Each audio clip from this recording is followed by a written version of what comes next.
The ninth, one born, and I have two younger brothers. I had two younger brothers.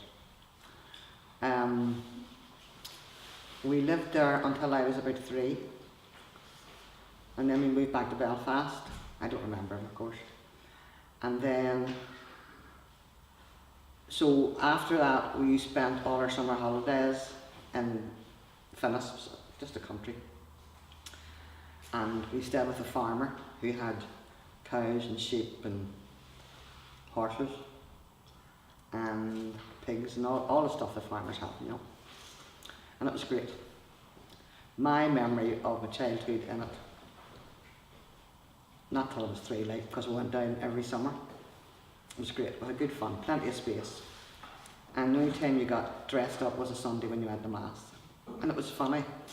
As kids, when you went to Mass and you went into the church, the women went to one side and the men went to the other. So your brothers would have went to that side, you went to that side, right? And I used to help one of the local women. I used to help her clean the chapel, just because she was a nice woman, and I got on with her. And she cleaned the chapel, cleaned the priest's house, who was a horrible man, a horrible, horrible man. He never done it with me, but my brother said he used to grip them by the ear like this if they done anything, because there was a school. It was a small school, primary school, and then there was I don't think it was a prep, it was just a school. They had all sorts of ages. And then they had the chapel. The graveyard was beside it. So some of my members of my family are buried there, because the links went on for quite a while until my aunt died. We then moved back to Belfast. We went to West Circular Road, which is at the roundabout down the Springfield Road. And we lived there for a while, and I loved it. I loved the house. Now I was 5 when I left, but shows you how you remember things. The reason I loved it was because we had a garden at the front and a garden at the back. We had, the very way the house was, it was the kitchen and the living room were separate, but they had, you know, like a wee thingamajiggy that you open up. Oh, like a wee thing. So used to learn on you were, hello, can I help you? You know, when you're playing toys or playing, you know, cooking or something. Playing houses and that. And I remember my granda on my mummy's side used to come up and look after us. And I went to St John's School. Don't really remember anything about it.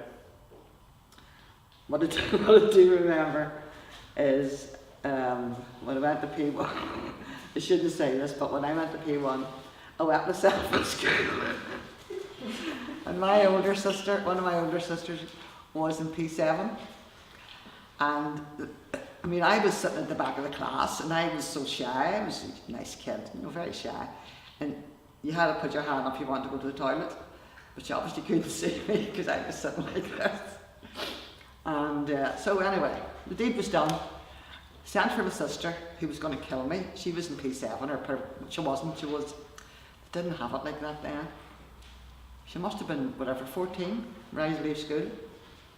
So she came and gripped me, I could still see her grip me by the hand, and trailing me out of school and trailing me along the road. And said, bitch, how could you do that? So when you come from a big family, you get some laughs, you really do. And I had a brother who's dead now, Seamus, and Seamus was a really good imagination. He used to make us like a wee cardboard box. He used tissue paper. He cut out wee figures. He had some sort of light. Perhaps it was a candle, I don't really know. But he used to make us films and tell us all these stories. He was amazing for a brother. And I think he was about, I don't know what age he was, maybe 15, 16. And he played the guitar. And he sang songs. He was great crack. My oldest sister got married from there. She married a sailor, you know, in the uniform and all. Forget the what the difference is at the Royal Navy. She married somebody in the Royal Navy. Didn't last, right? A couple of years or something. But he was lovely. Having come from a big family is quite challenging because you have to fight for your space. And if you don't fight for your space, you really don't get any space. And also, you don't depend on your parents for everything. You depend on your brothers and sisters. And on one occasion, I remember I had to write an essay for school, and my mummy says to me, go around and see Seamus, he'll help you. Because I'm saying, somebody help me. What am I going to write about? And so I go around to Seamus. He wasn't unmarried. Will you help me? And he helped, he wrote it. I just wrote down what he told me. And then when I went home and I thought about it, I said, no, I couldn't bring this in. Because they would know for a fact that I didn't write it. Because there was no way I had the imagination that he had. It was great. I really enjoyed reading it even because it was so good. Some of the other members of the family could be a pain, you know. But as you get older, you get more friendly. I think we then left there. We left the West Circular and we went to the New Lodge. Spamard Street actually. And we lived in Spamard Street. And one of my friends, Pauline, she lived a couple of doors down from us. And it was a mixed area. And then, mostly Catholics, but quite mixed. But my friend Pauline, her brother had, her oldest brother, he had a couple of kids and he got a house in Ballymurphy. So we decided one summer night, we all had a couple of pennies. We'll get the bus up. Pauline says, we'll go up to see our Joe. So we went up to visit Joe in Ballymurphy. What year was Ballymurphy built? Anybody know? 57? 55, 57? So I must have been about 9 or 10. And I thought it was brilliant because there was kids everywhere. It just seemed to be hundreds of kids. They had gardens, they had bathrooms. We thought it was great. And we were saying, wouldn't it be great to live in Ballymurphy? Because we lived in it was a big enough house because there was a whole lot of us. But there was no garden or anything, it was just the houses, you know. Next. What else? Kids there as well? No. Yeah, Kira. What school did you attend? What school went? So say it louder just so the microphones can hear you. What school did you attend? I went to a school called Star of the Sea. And it's still operating, not the same school. The name of the school, it's the school I went to was in Holidays Road, which was the top of the street where we lived. And they had a boys' school and a girls' school. And there was really big classes in it, I remember. Was that in North Belfast? Yeah? And how did you go there? Because my mummy had to get back to where her mummy was. Yeah.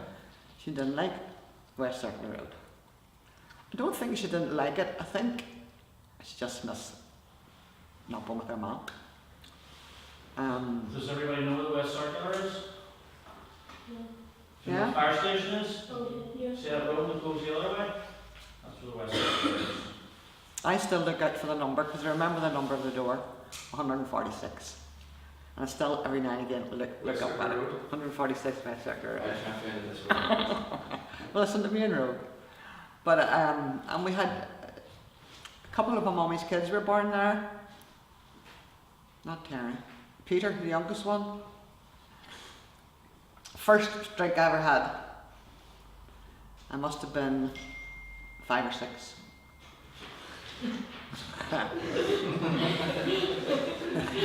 My mummy had the baby, and in those days they had the babies at home. And it was one of the neighbours was with her, because all the women used to come in. Men weren't allowed on the scene. It was the neighbours who were good at helping women have babies come in. And she actually, at that woman, whose name I can't remember, O'Hare, she actually moved to Turf Lodge. But the child was born, And we were all queuing up to go and see the baby and my mummy. And she was saying, don't be too long, you just go straight in and out again. Your mummy's very tired, blah, blah, blah. So I went in, and because I was that quiet and they never noticed me anyway, I just sat on the floor. And I had brought my mummy up a hot whiskey. See if it would help her sleep. So she fell asleep. So I was sitting probably bored. And I thought, I'll taste that, see what it's like. So it was hot whiskey with sugar and all, and it was quite pleasant. And they found out that the reason they knew I drank it was because apart from the glass being empty, was that I was singing. I was singing some song. So that was my first run-in with alcohol. Not that we tried it once. No, definitely not. But the reason we moved there because my mummy's parents lived there. Well, that stage my granddad McManus was dead. So she wanted to be beside her mummy. Well, I can understand that. So we moved back there, and we all went. I went to the Star of the Sea, and then I went to Our Lady of Mercy secondary school up in Leganee. Yeah, I think it was Leganee. I wasn't there that long till I left. I think it was 14 or 15 when I left school. Even when as a young girl at that age, I remember, because the area was mixed, the street that we lived in there was only a few Protestant people, but they were lovely. We got on really well with them, played with them and all the rest of it. But round the next street was all Protestants. And our boys would have played football, so they played football in the street. And I remember the peelers coming in because somebody had complained about them playing football in the street. And you weren't allowed to play rebel records, no rebel songs on the record player. That was an offence. And some young fellas used to play pitch and toss, I think they call it, at the corner. But the cops used to come and chase them. And I remember one of my brothers, Joe, he came running in, face red, perspiration dripping off him. And just behind him was a peeler. And my mummy said, stop son. And he said, your son, he says, excuse me, you can stand out there and tell me. And I said, because it wasn't like her, she used to bring everybody in. And I said to her, what did you do that for? She says, he's a cop. They're very unlucky. Don't let them into the house. They bring you bad luck, right? So I remember that. I also remember my older brother Seamus getting arrested. And I don't think he was married at the time, I think he was engaged. And they brought him to Crumlin Road. They didn't even ask why. He just went along to keep Josephine company, that was his girlfriend. And my brother Joe, he got arrested along with Jimmy Kelly. There's another fella. Christy McManus. Three of them. Our Joe bought his first wee car. And they decided to go down to the south. So they were going over the border, because everybody thought you get over the border, oh, it was free, you got freedom down there. And the car broke down. And they didn't know that when the car broke down, there had been a breakout in Crumlin Road Jail. And it was John Kelly, who was Jimmy Kelly's older brother, was one of the ones that escaped. So they arrested them. And they brought them back to Crumlin Road Jail. I think Joe was in about 3 days. And, you know, I never ask a lot of questions about that. It's only, so ask questions. Please ask questions of your family. Because you leave it too late. And then you forget. And they forget. But it was quite traumatic, I remember, because it was, your parents were obviously upset and concerned. Would they get out, would they not get out, because everything was done under the Special Powers Act. And by the way, we still have it. Still have a Special Powers Act. And if you read it all, that'd be an idea. Get the Special Powers Act and let them see what it's like. You could be arrested for listening to the Rebel song and it was still the same. But they were really draconian measures. What brings us into the next question, Mayor? Number 3. What's your earliest memories growing up in West Belfast during the conflict? My earliest memories. Now that's a hard one because there's that many. But I do remember listening to Bernadette Devlin when she was elected. I remember listening to her on the radio. Do you remember what age you were with during that? I must have been the age of her at that time. 20 something. 21, 22. But I remember listening to her, and unfortunately I don't think it's on YouTube or anything. And that was a big thing for me because I had 2 kids at the time. Well, before that actually, I remember my first son was born in 1969, which was the start of the Troubles, and my second son was born in 1970.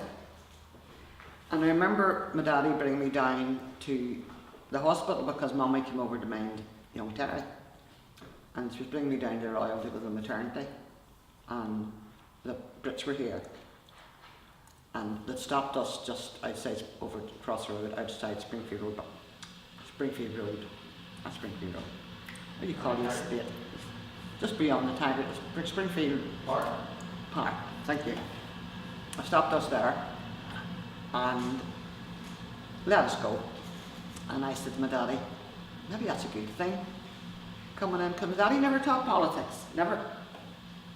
And he said, I don't know about that, they have been here before, and everywhere they go, they bring trouble. Right? I remember that. I remember Jerry Fitt standing in, must have been Westminster, and I voted for him. I said to my dad, are you voting? Aye. He says, you voting? I says, I have a vote. I says, who do you vote for? He says, that girl Jerry Fitt's alright. Because I saw Jerry Fitt when I was a kid. I'm not swear here, but he was not a good man. But I remember seeing Jerry Fitt when I was a kid walking up at this in the New Lodge Road at the side of the barrack wall, because there was a barrack wall, and that's another thing. There was a barrack wall, everybody called it the barrack wall because there was a barrack beyond it. Did I think there was a barrack beyond it? No. I thought he just called it the barrack wall. I never actually looked over the wall to see what was there. You were too highly engaged playing with your friends and going to the park and all that. But he used to bounce off the wall, half cut, walking up the road.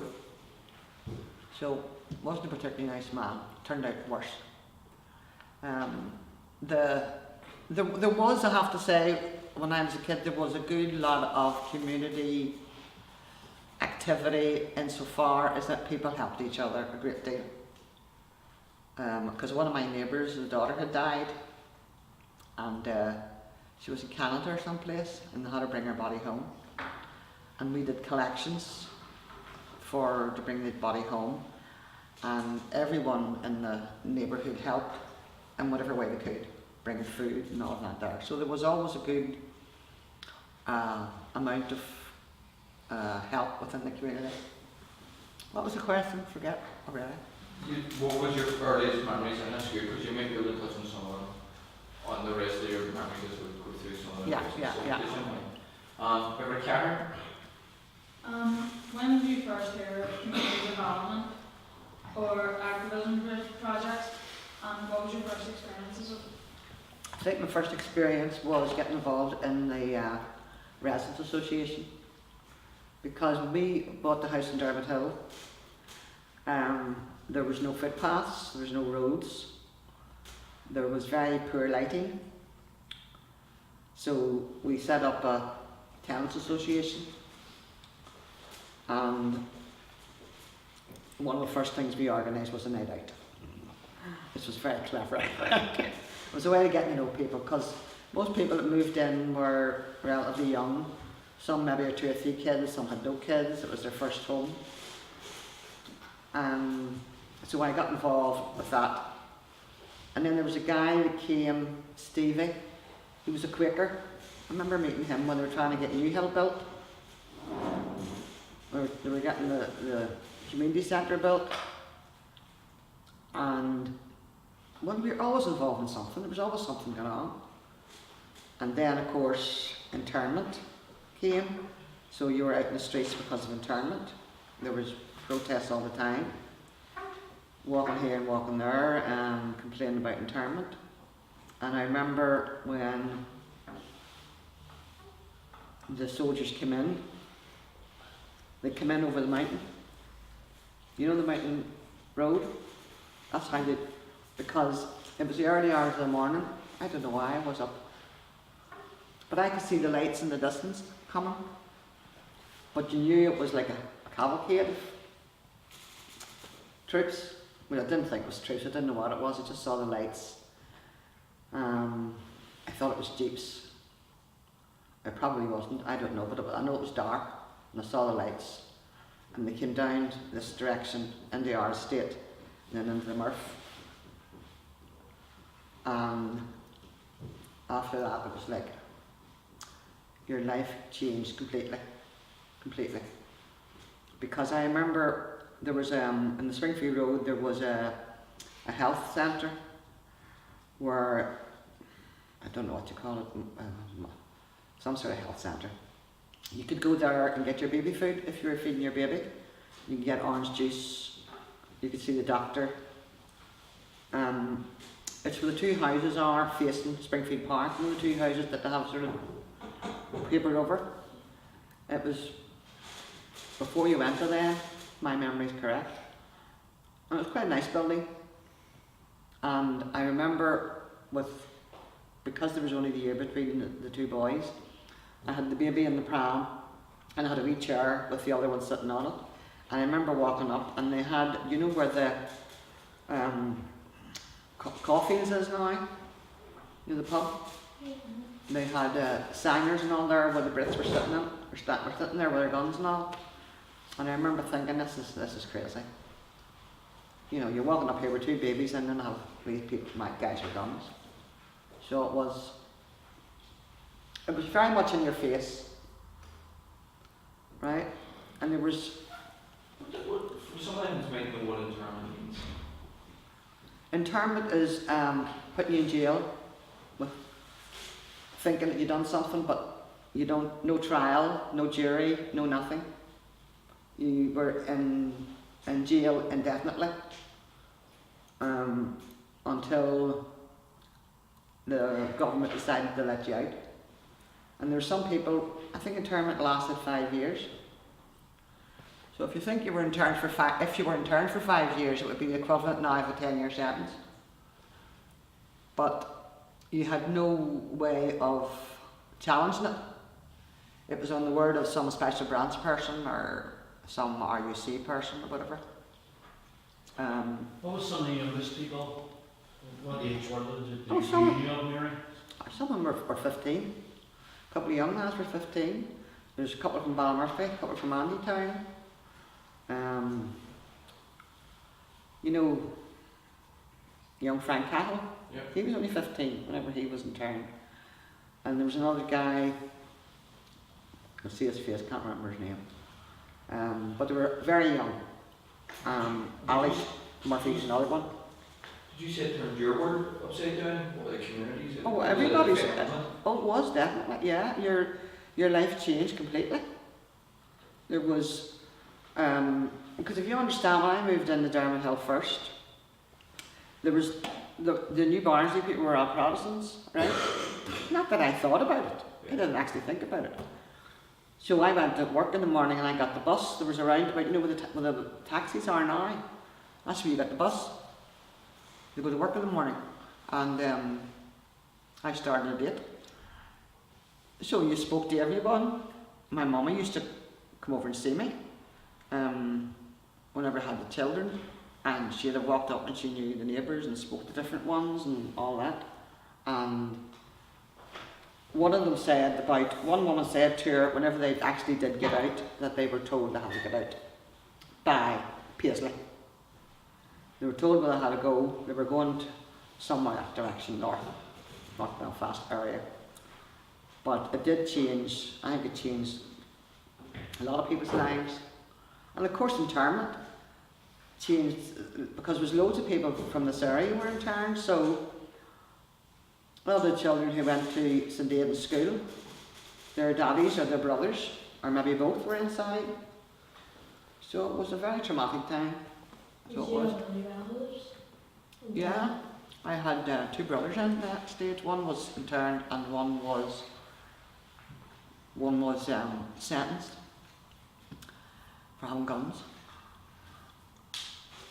Difficult family. Question number 5. What motivated you, or how did you get involved? In community activism. I think it was just a natural progression of being involved in, first of all, as I said, starting before the trouble started with the Thames Association, and then because of everything that happened, you were involved in street politics, which then again made you start to read things and learn more.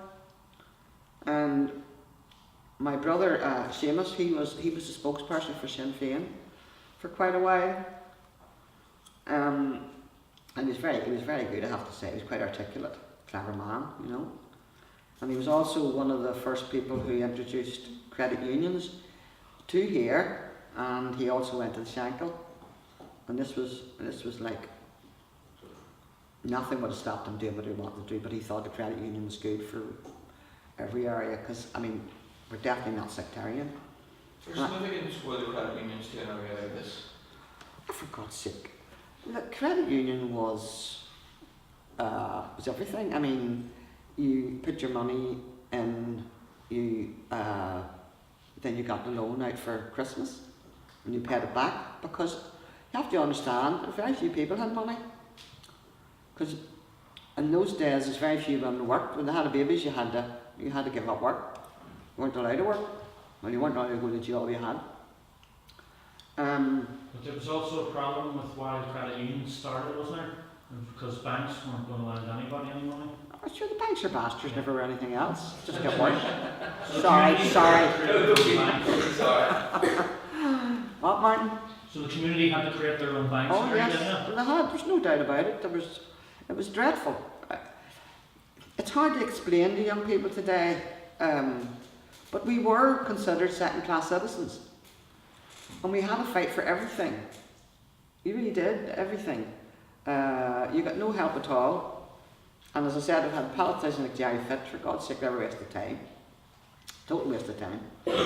But the credit union was everything, because what was happening, there was a lot of money lenders coming in, and the money lenders would have loaned you money, but the interest was very high. And there was also a thing called standard checks. People used to get these checks when their kids needed school uniforms, and it was quite high. And some people, if they were honest, would tell you, I was lucky I didn't have to, because my family were very good to me, they really were. They never got out of debt, because if you borrowed money, say I borrowed money to buy you your uniform, right?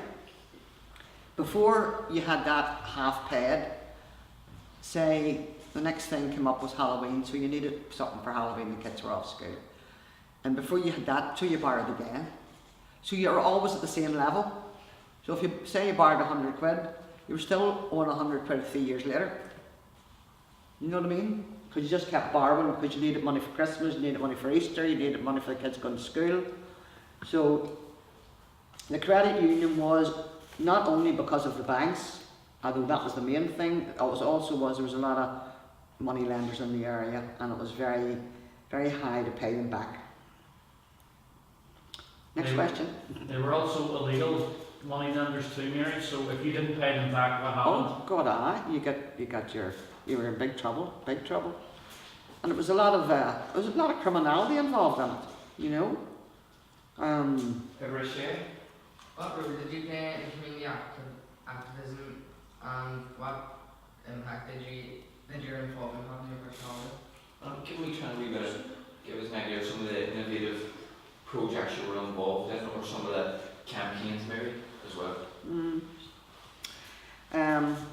Well, I got involved with the Relentless Action Committee, which was to do with the prisoners. And the reason I got involved in that was because, now before that they had the first hunger strike, which lasted too long to back into all that. That was around 72. They decided that we were going to take away political status, because if you were a Republican and were lifted, you went into prison and you had your own person in charge, UOC or whatever you call it. And then they decided in 76 they were going to take away political status, so everyone was going to be a criminal. That was part of the criminality thing, you know, part of the whole thing of the Northern Ireland office that decided. And the difficulty was you didn't know when the first person was going to get charged, because they decided this in, I can't remember now the date, but it turned out that the first person that went through it was Kieran Nugent, who's now dead. And that also makes you think about the problems that happens when someone goes to jail and then gets out and gets married and things don't work out, and then their children end up in trouble because the son's now in jail and it's not for political offences, you know. Sad. Anyway, so I got involved in that, the Relentless Action Committee, and also I got involved in women's politics, because you became more aware that there was a lot of things that weren't right in our areas. For example, during internment, there was certain places in West Belfast who would not let women in unless they were with their husband. And we said, look, this is the height of nonsense, because their husbands are in jail. And their attitude was, well, they should be at home. And we were saying, no, they shouldn't be at home. I mean, they're quite entitled to go for a drink if they want to go for a drink, or go out for a social night. So you had all of that. I know it's hard for you to understand that, you didn't think it would happen, but I mean, that's the way it was. What else? Oh, I don't know. I can't think of anything else. We'll move on and then maybe come back. But number 7. What was the most difficult, challenging situation you've been involved in? No, I don't know. I would say a lot of the situations I were in were quite challenging, because I had been arrested several times. The first time they took me to Springfield Barracks, and I'll never forget it, because I remember when they put me in the back of the Saracen, I couldn't get any saliva, you know, my mouth was dry, and I thought, Jesus, what's happening to me? Anyway, I later learned that that's what happens when you're nervous, your saliva dries up and whatever. So I remember going down to the Springfield Road Barracks, and of course I was complaining, and there's these wee cubicles to put you in, because it was very early in the morning they lifted me, and there was a couple of other people came in, but you couldn't see them, you could just hear them. And of course I was given off. I want my solicitor. Didn't have a solicitor, but anyway, I said, I want to see my solicitor. This is not right. I had to get my children minded, blah, blah, blah. They wanted to know where her husband was, and I said I wasn't telling them, it was none of their business where he was. He was actually working. But it wasn't their business. So they just left me out of badness. So I went to the barracks, and I remember when I was leaving the house, I was making sure I had nothing in my pockets, and I didn't. So anyway, it goes to the barracks, I've given off, and then one of the guys who was in it as well recognised my voice, and he thought they were beating me or something, because I was making such a racket. And he was saying that, he was telling me later, he said, when I heard you, I thought, Jesus, they're beating her, what are they going to do to me if they're beating a woman? But they weren't. I was just ridiculous, this was crazy. And then they brought me in to stand in front of this English man. Brit. And I said to him, I'm answering no questions, and as soon as I get out here, I'm going to see my solicitor, and I'm going to put an official complaint in. This is ridiculous. Anyway, they let me out. I think they were glad to get rid of me. But when I got out, sure, I hadn't 2D. I had no money for to get the taxi home. Not a light. So I went to this corner of Springfield Road, and there's a taxi, black taxi. I just do, excuse me, I haven't any money. Would you bring me up to the top of the White Rock Road and I'll give it to you? And he looked at me as much as, aye, tell me another one. He didn't believe me, like. I said, no, honestly, I will give you the money. No, so that's all right, sorry. So I got brought home earlier, even though I had no money. Another time I was arrested. Where was that? Armagh. Arrested Armagh for having to pick it about strip searching. Because strip searching was a totally unnecessary tool that they used. They insisted that you were strip searched when you went to prison, which was understandable when you went in. But they strip searched you whenever you were going to court, when you were coming back from court. It was just harassment, total harassment. We started a whole campaign about that, and we got loads of women coming over from England and Paris and America, came over and supported us when we were having the pickets and that on. What else? Can't remember. Okay. Too much cracker. What impact do you feel that community development had on the West Belfast community and wider community politics and it further afield? Well, it was good insofar that people started to take more note of what was happening in their areas, and realised there was a lot of good people in our areas, you know, really was. Can't think of it on the top of my head, but you know, you had the Cattles, the other big guy who's dead now, I can't remember his name. God, this kid's I went to school with, fair, I don't know. Can't see him. Anyway, people were very willing to help. Like the resource centre at the top of the road was very good. They did a whole take-up of your benefit system, and they brought something like so many 100,000 back into the area because people didn't know what they were claiming for or how they could claim. You know, so you had the advice centres coming up as well. So you had all of that.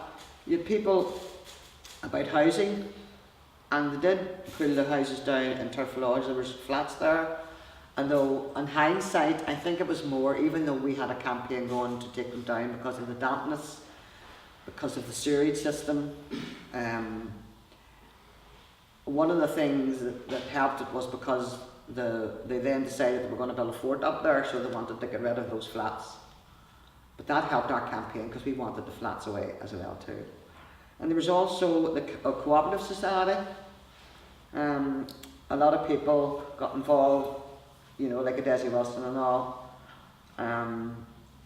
They got involved in the co-op movement, and it was up on the Springfield Road there, you know, where the garage is, and they did they would have done hankies. You could have got hankies mounted, and there was something else they did. Oh, knitting jumpers, school jumpers and all. So they had a knitting thing going, and they had the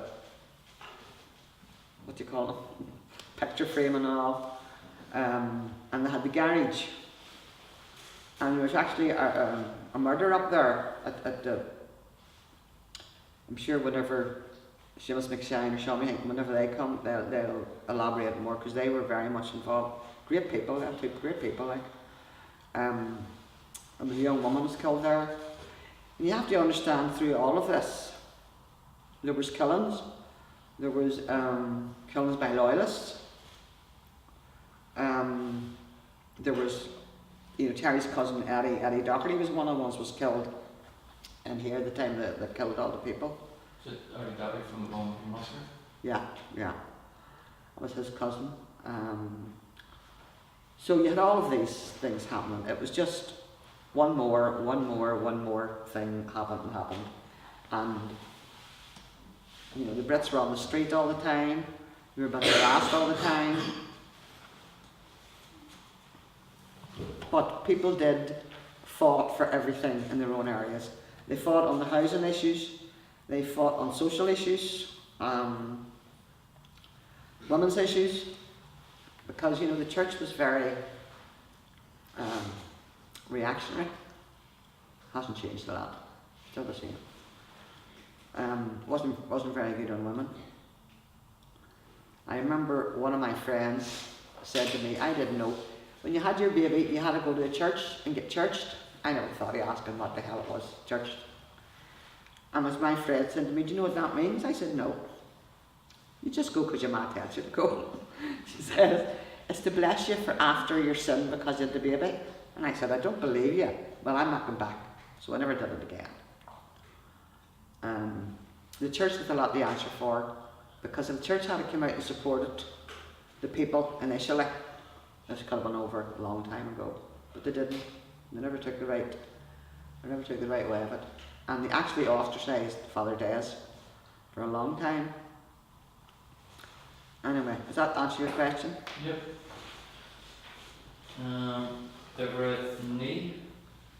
Looking back, what was the highlight of your experiences in this community activism? Well, I think one of the things was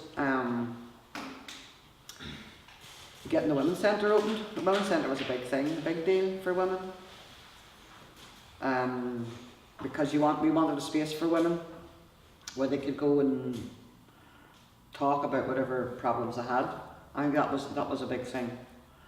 And I think it was probably the first women's centre that was opened, apart from Women's Aid probably, which was in the town or the Lisburn Road or someplace like that.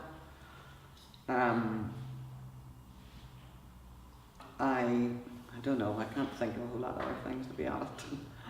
Were you ever with the bin lids, Mary? No, No. never into drama. But I enjoyed them all. They were great. It was, all the stuff that came out of the community was amazing. And you know, you had people like Jeanette's husband's mama, what do you call her? Pam. You had people like her coming in, and the people who worked with her, the women who worked with her, all got involved in it, and they were amazing. I meant the actual protests themselves. Oh, fuck that. It was just a second nature to you. And then she wanted to do. She had to change the bloody bins, so there was no bin lids. We couldn't have the proper bin lid. So that's when you used to know the British Army or the cops were coming around. Oh, it was great. And whistles. We used to have a whistle. My sister had a whistle. She just kept blowing, give you a bloody sore head.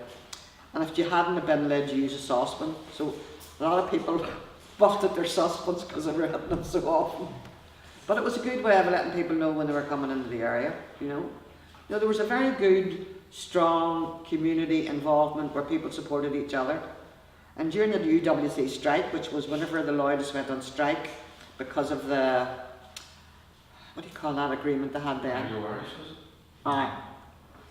They were against it, so they closed all the companies. Didn't really affect us a whole lot because there was not a Catholics worked in them, mostly Protestants. So it was, but the electric went off, and while it was difficult, it was a good time for the community. They all helped each other. You know, they had barbecues when we never had barbecues. Not the sort of barbecues you see on the TV or the barbecues that your children would have now. You know, barbecues where everybody got together, and it was good crack, and they helped all the children. They were great. And running the schools and all that stuff. He organised a bus to go to schools, and Fergal started to go to the Irish school, Fubble first year. We didn't have a school here at the time, and he went up there, and we had to organise our own transport. We also had to organise. We had women. Mostly it was women. We helped clean the school and stuff like that, you know. So you were involved in that many things, you know. Jay? How successful was community activism in your view in fostering community empowerment in West Belfast? I think it was it was great. It definitely did empower people, and also a lot of people then got into education because they seen the need for education, and quite a lot of people then started to do, you know, be educated around the community development, want to do degrees in it, and of course during all this time you have the Irish language working as well. My husband was one of the ones, along with many other ones who were great, who organised getting the street names done in Irish. They had banners for different things that would have been in Irish. And in fairness to the school, whenever once called Public First year long ago, they used to get involved, they used to do Christmas cards. The kids used to do these Christmas cards, and we would have got them reprinted and we sold them. And we also used to have, in Casement Park, we used to have a fireworks display and all, where we sold tickets to raise money. Because you have to understand there was no money at all coming from the government then. So there were so many things you involved in, but I certainly do think it was benefit to the people in the community and everyone else. Okie doke. Everything, Jay? What key lessons in your view can be learned from that period and applied to community activism in the present? I think more people need to be involved in community development again. I think they need to stop waiting on other people to do things for them. I think they need to say, if there's something needs done, why don't we organise it ourselves? Why don't we do it? It was the same with that McGilligan. You have to just go and do it. If you're waiting for people to do it, there's people there to help you. There's no doubt about it. Take all the help you can get. But I think you need to have your own agenda. And you have to say, this is what we want to do, this is why we want to do it, and this is how we're going to do it. And just do it. Don't think about it. Just do it. What vision do you have for our community in the future, and how do you see it progressing in the years ahead? No, that's a difficult one. I would like to see them again out in the streets. Now I know that might sound a bit strange, but I do think they need to get out in the streets again, because all I hear is Brexit, Brexit, Brexit. If I hear Brexit mentioned again, I will go stray in the mind. Because either way, it's not going to affect my life or your lives at this point in time, right? And while I suppose it is important for economic reasons, I think what we should be doing at the minute is talking about the climate change, what we're doing to this earth that we're living in, because we are destroying it. Now, not you and I personally, but we're still part of the problem. And I think we do need to get involved in that. In a big time, we need to start making politicians accountable and saying, this is what we want, never mind what you want, this is what we need. And just go for it. Did I answer your question though?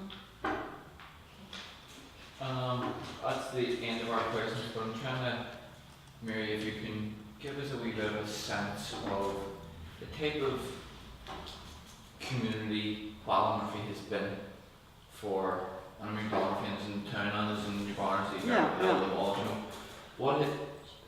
What was it like growing up, bringing kids up in that place? And is it somewhere to be proud of? Oh aye, without a doubt. Ballymurphy people are great people. They organise, not just Ballymurphy, I mean the whole area. I remember they used to have discos and all here. It was the people in the area, because you have to remember, the people built the school and they built the church with their own money, right? They had a community thing going here where this was, community centre here. Women used to do, Liam Stone's mom was one of the ones, used to do the discos, and then you see, but you had the trouble between the pros and the sticks, and all that, there's guns involved. You can't argue with guns, you know, when you're trying to give kids to get a day out and get them here and get them there. It was a very strong community, very supportive. I mean, whenever things go wrong, the community will support you 100%. They go out of their way to help you. And they're still like that. They're still really good people here. sometimes you just get a wee bit mixed up in what direction they're going. And one last question, Mary, is on, you sent your last child to an Irish language school, and it was one of the first Irish language schools. What do you think the impact the formation of those schools has on our community today? Amazing. I can only say, when Fergal went, actually I had wanted to send Niall, and I had Niall's name. You had to put your name down and you had to go through a whole rigmarole. But it didn't transpire, and he has never forgiven me from it. But the reason it didn't was because I was arrested with him when he was only a baby. So he got very upset, and of course I blamed myself, which it was. Felt bad about it, guilty and all that. And I didn't have a car where I could have just went and brought him and all that. There was logistics. Anyway, he didn't get going. Fergal went, and it was the best thing I did, because he was one of the first ones in this area to go, and there was quite a lot around his age was the first ones to go, you know, from Turf Lodge, Balmurphy and whatever, and look at it now. And the people here, they know Jim McCann, talking to Jim the other day, and they did great work. And it was the whole thing, don't talk about it, just go and do it. You know, like Silas McShine says. And I think that is a very good thing. And if you have politicians there that can help you get the financial money that you need, certainly, but you need to be very clear what you want to do. And the school has a great impact on the children because it's their identity. You know, the next thing they have to do is change the whole education system. Okay, is the end of your real order? No? Carmina, my God, Billy Boston, Mary.